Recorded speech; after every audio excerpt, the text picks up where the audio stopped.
Happy Sunday, guys. So as you guys know, our physical location opened at CFW Health and Fitness, but now we are continuing on with our outside the box, because we know a lot of you guys are still not really sure if you're coming back yet or not, and we know some of you guys are following from places where you don't have access to our gym in the first place. So we're going to keep it going for you guys. Keep in mind, also, as of now, on Sundays on our schedule for now at our location, physical location, we are closed. So if you're looking for a workout to do, we got one here for you. Perfect opportunity to keep it going. I'm going to pass it over to Yash for the workout details. All right, so for the workout today for the outside the box, we got 3 rounds for reps. So each minute you're trying to get as many reps as possible.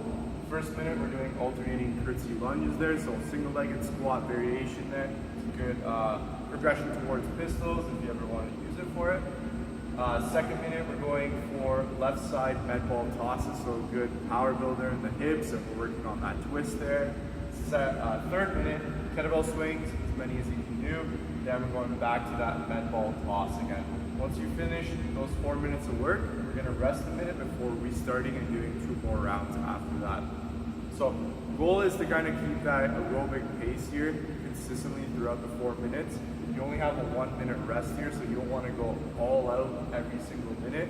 You want to have some so you can repeat the same amount of work and then later rounds after that.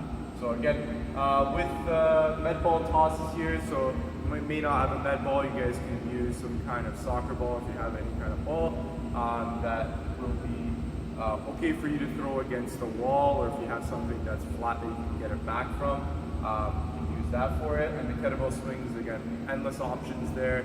Just find something with a handle or anything, just start swinging it. So lots of options. We'll show you guys in the later videos there. But next, I'm going to pass it over to Chris for the afterburner. Today's afterburner is a great one. You've seen it before, you'll see it again. It's one of those common ones that I do all the time myself.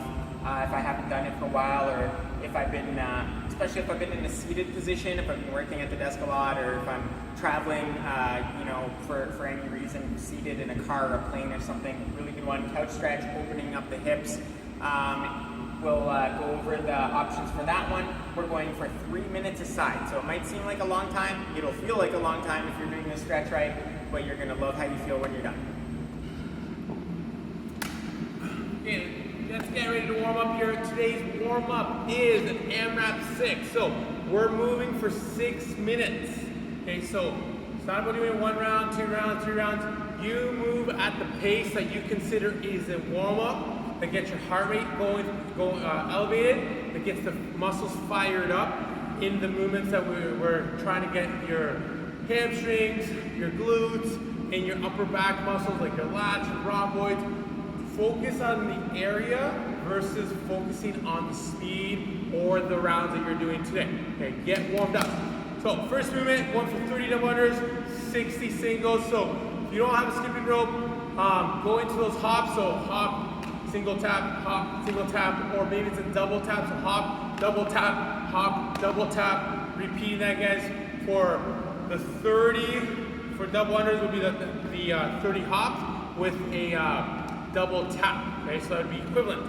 When you're done that, from there you're going 5 per side of your single arm row. So find an object, could be a band, could be a weight, kettlebell here in this case, guys. You're gonna lean forward. If you find it a little bit awkward, you don't have another object on the other hand, feel free to follow along. If your stance is a little bit off, feel free to go into that split lunge. Okay, whatever feels comfortable.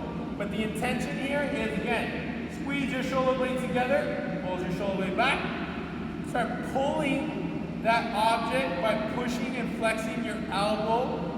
Pushing your elbow to the ceiling without shrugging forward. Okay, so shoulder blade back, flex your elbow, squeeze your armpit, right between your arm and your rib, guys. Keep that muscle nice and active. Extend that arm, retract, row. Again, going for 5 before you switch sides. After that, then you're going for 5 as well on both sides. your Bulgarian squat. So find an object that you can step back onto that is elevated. I'm choosing a smaller object because I know some of you guys may not have a taller object, but if possible, maybe it's a couch, maybe it's a chair. Picking a higher object to allow you to get into your hip flexor a little bit better. Slower object, you just need to get longer, okay? From there, you're gonna go down, think about knee goes straight to the floor, okay? Squeeze your butt to get that quad stretched out, then drive through your heel to activate your hamstrings. At all times, you guys think about keeping your glutes nice and active so your pelvis is in a neutral position versus in this tilted position. So glute tight, core tight, as you're doing your Bulgarian squat, going for, again, 5 on both sides where you're trying to really fire up hamstrings and your glutes while keeping that core and hips in control, okay? And go for 6 minutes, get warmed up, hopefully that gets the heart rate going for you. Overhead, then you're going into the curtsy lunge. So curtsy lunge is like a lunge, you're crossing your back heel over the plane, okay? Then stepping back in. This is a great stretch for not just your hip flexor, your IT band, plus it helps you when you stand up to activate the groin, not just the hamstring. So you're gonna do, so for your kettlebell swings, something new that I want to talk about here, you guys, that sometimes maybe we miss, we don't mention it enough, is your knee position. So I will see when the kettlebell's going down, things look awesome. As soon as you're about to shift your weight to go up, sometimes I'll see the knees shift. You may not even notice that. But when your knees shift, your weight is now transferring to mid-foot to the front of the foot. So now I got my lifters on, but you can still see that the weight is off my heels. So now I'm pushing and driving my hips through my quads. So knee position on the rebound is very critical. So when you go back up, don't let your knees scoot forward too quickly, okay? Keep your knees somewhat back to create tension in those hamstrings to get everything out of your hips, but coming from the hamstring opposed to your quad. This is such a common problem that is seen on Olympic lifts, whether it be the jerk, whether it be the clean or snatch. This is your time where you can fix that knee position, which is, for Olympic lift, is that second pull, when you're transitioning from the first to second pull. Now, if that's too complicated, or you're not sure what that means, ignore me, just focus on the knee position on your kettlebell swing spin, okay? Have fun with this. Okay, welcome everybody. Hope that workout was good. Hopefully you picked yourself up off the floor by now. So today's afterburn, we're going for a couch stretch. One of my favorite stretches, really good for targeting the hip flexor, also feeling it into the quad sometimes as well. I'm gonna show you guys just 3 progressions for today on the couch stretch. There's different ways you can do this one. I'm gonna show you the 3 that I like to go with because you'll know it's very obvious if you're progressing, if you're getting a little bit more mobility in those hips. So the first progression is you're just gonna start off with your knee butted up against the wall and the floor. From here, your other leg is on its knee. You can bring it out to the side more if you want, forward, play around a bit. More importantly, I'm thinking of pushing my hip down towards that floor, keeping my rib cage in. So if I'm overarching my back here, I'm gonna miss completely the point of feeling that stretch. It's not gonna really work.